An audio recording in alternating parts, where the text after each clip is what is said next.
Muito bom dia, cumprimento todos e todas. Agradeço muito o convite que foi feito à Escola Secundária Henrique Medina, na pessoa do seu diretor, João Furtado, que aqui estou a representar.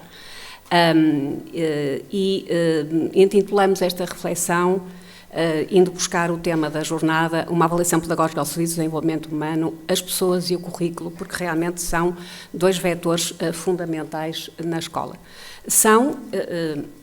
Têm sido, neste tempo, desde 1997 até justamente este ano, até hoje, que foi precisamente o tempo em que o João Furtado foi primeiro Presidente do Conselho Diretivo, depois Diretor, e ao longo destes anos eu tive o prazer de ir acompanhando o seu processo de construção da visão, da missão da escola, do projeto educativo e nessa senda de todo o trabalho que tem vindo a ser feito.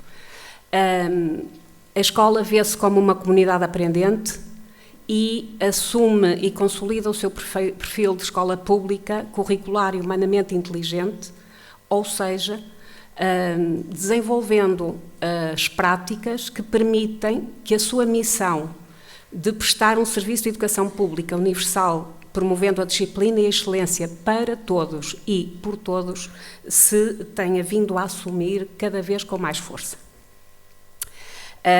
E, obviamente, que para o fazer, muitas leituras, muito estudo, muita reflexão foi sendo feita. Tenho aqui uma citação de um texto do professor Matias Alves, uma escola ao serviço das pessoas concretas, que luta pela criação e pelo desenvolvimento do bem comum. Tenho aqui uma outra citação do professor Matias Alves e da professora Elídia. Se no slide anterior tínhamos a tónica nas pessoas, aqui vamos começar a ter a tónica no currículo. Acreditamos que era possível uma outra forma de desenvolver o currículo que permitisse que esta nossa missão se aprofundasse. Depois temos aqui um texto já pessoal, um currículo que se assume como uma construção social, como uma prática de identidades que equaciona valores, sentimentos, atitudes, expectativas e crenças, para além, obviamente, dos saberes que toda a gente põe normalmente em primeiro lugar. Uma outra reflexão feita com um par pedagógico que me é muito querido, um currículo que permite ver a missão do professor não apenas como aquela que é ensinar conteúdos e procedimentos disciplinares, mas aquela de formar, aquela que, através de um compromisso epistemológico com o processo de construção das pessoas com quem vivemos, sempre no sentido do bem comum. E então, os três desafios que se colocam são a humanização, que aí está com letras muito maiores, alicerçada na comunicação, no trabalho de equipa e na decisão, que muito bem têm sido já focados em comunicações anteriores. E então o desafio é pegar no currículo prescrito, no currículo que o contexto político-administrativo nos apresenta, os decretos-leis 55 e 54, os 4 referenciais curriculares que ainda agora foram aqui focados. Eu estou a falar dos 4 porque, como temos ensino profissional, os perfis profissionais também são um dos referenciais com que temos que contar, e o plano 21-23 Escola Mais. São 4 documentos curriculares que vimos como adjuvantes, para o processo que temos vindo a trabalhar. E processo este que é lido, percebido, programado internamente, através do projeto educativo, como também já foi focado, mas também através do projeto curricular, que no nosso caso nós temos em brochura separada, embora emane e beba da missão e da visão de escola que está plasmada no projeto educativo.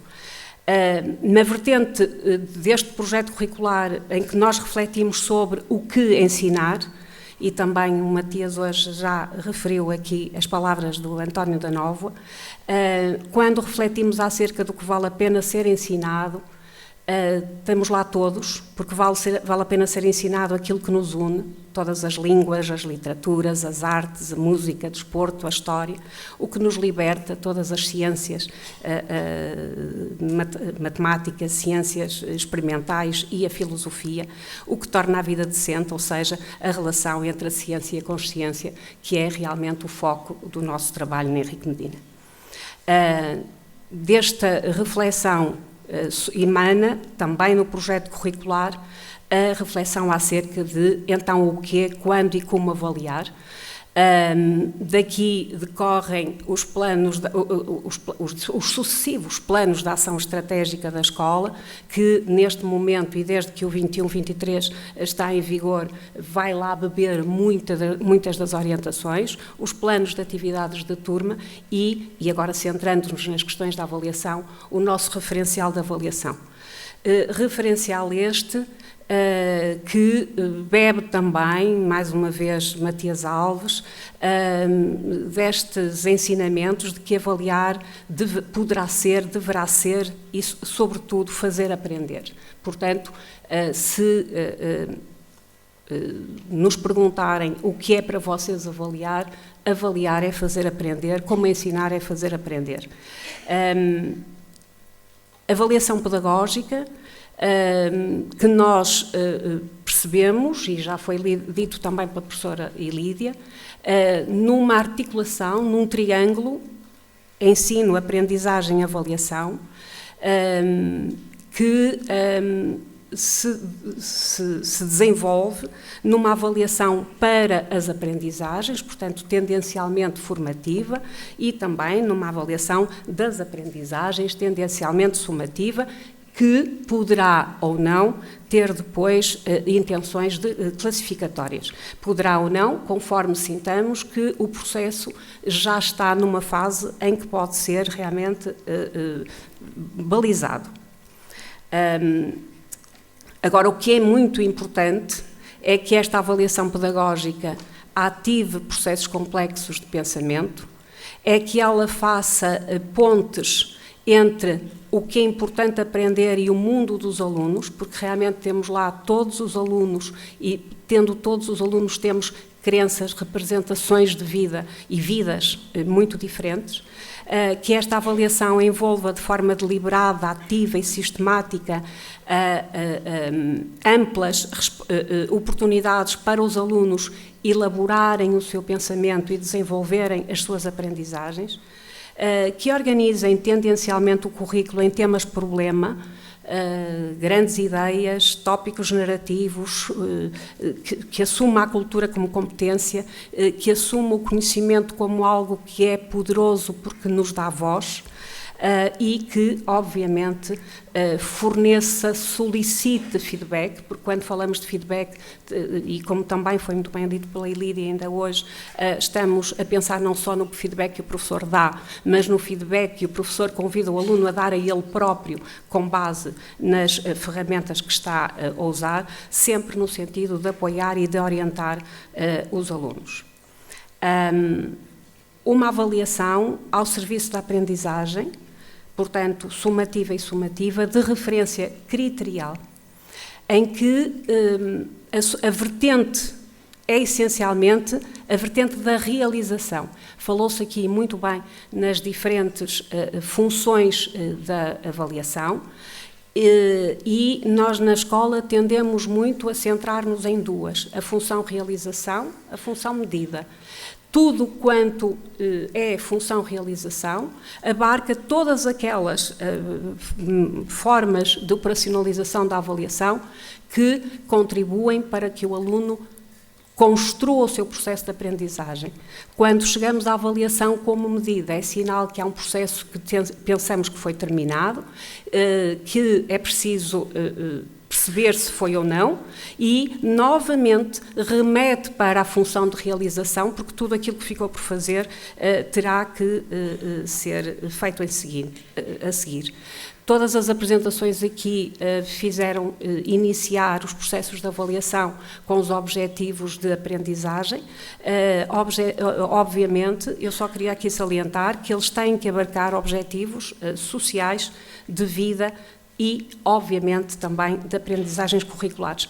E, desta forma, a passagem de uma avaliação formativa para uma avaliação sumativa e desta para uma avaliação sumativa com intenção classificatória parece ficar feita de uma forma mais confortável.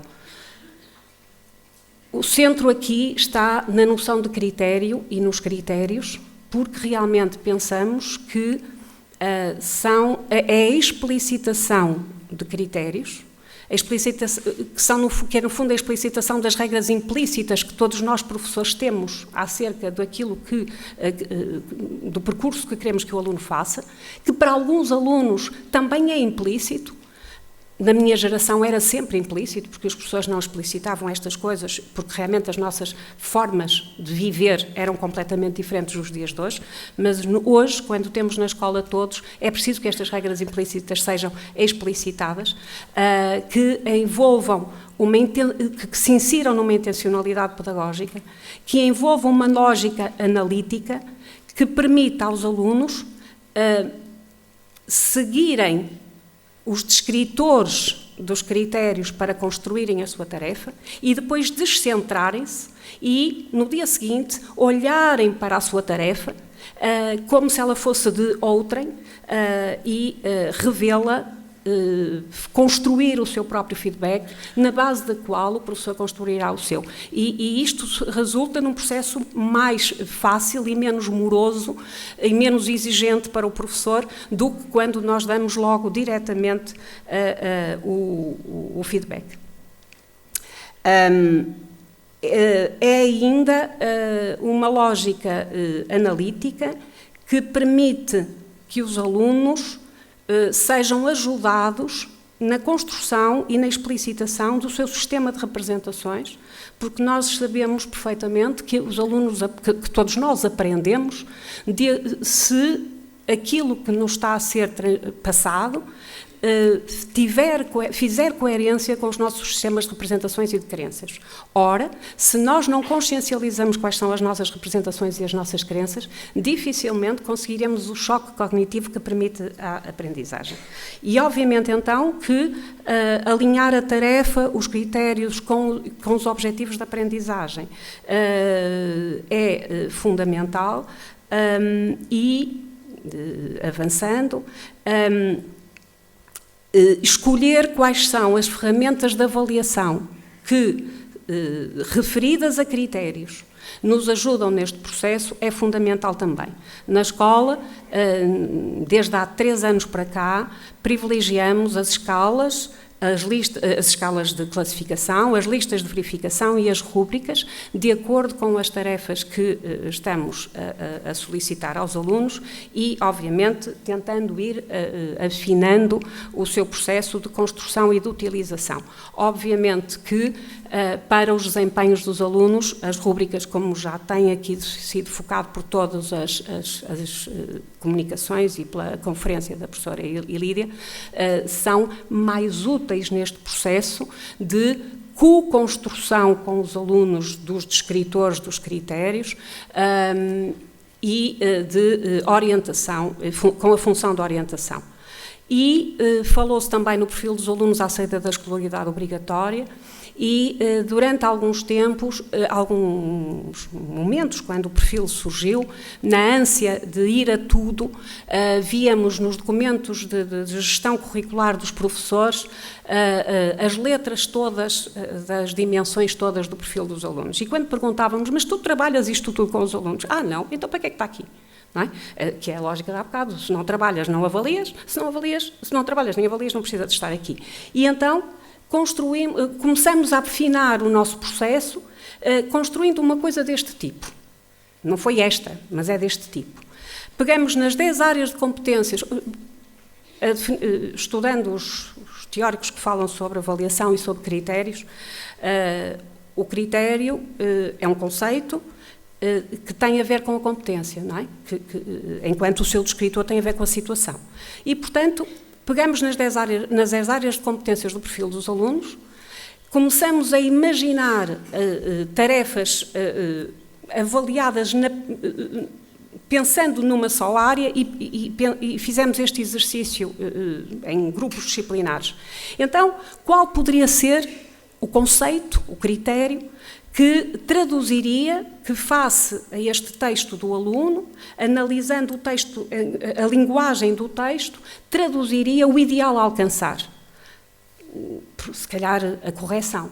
E se pensarmos no texto na perspectiva da informação e da comunicação? Se calhar aí seria a pertinência. E se pensarmos no sentido do saber científico, técnico e tecnológico que o texto nos dá? Aí se calhar era o rigor.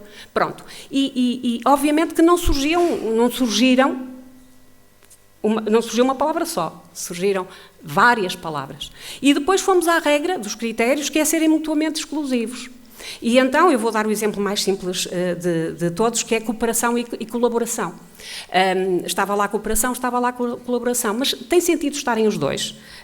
Eles não são mutuamente exclusivos, pois não tem sentido, porque há uma carga semântica que é comum aos dois. Então vamos encontrar só um. Pronto, todo este processo. Portanto, o que é que são cada uma das listas de verificação? Não interessa. Eu queria só dar um exemplo de como é que depois as listas de verificação, peço desculpa, estou a andar para a frente mais uma vez, como é que depois as listas de verificação que usamos, as escalas de classificação ou as rúbricas que usamos, como é que depois, e que usamos formativamente para a aprendizagem, focando-nos na aprendizagem, são as mesmas que usamos depois sumativamente quando queremos fazer o balanço e perceber se aquelas aprendizagens foram realizadas, e são as mesmas que usamos quando estamos a fazer a avaliação sumativa, que tem já o intuito da classificação. Como é que depois isto faz sentido quando eu penso a classificação? E eu aqui tenho-vos trazido, vou-vos trazer um exemplo que eu uso na disciplina que tenho dado ultimamente, com que tenho trabalhado ultimamente, que é português língua não materna, portanto, o português para estrangeiros. Pego nos domínios, pego nos diferentes processos de recolha de informação que eu utilizo sumativamente com vista à classificação e jogo com eles de forma a chegar às conclusões. Obviamente que tudo isto só faz sentido dentro de um projeto didático em que os processos de fazer aprender, de ensinar e de aprender, que é a definição que eu mais gosto de ensinar, estão articulados com a avaliação e das aprendizagens. Pronto, e ficaria por aqui. Muito obrigada.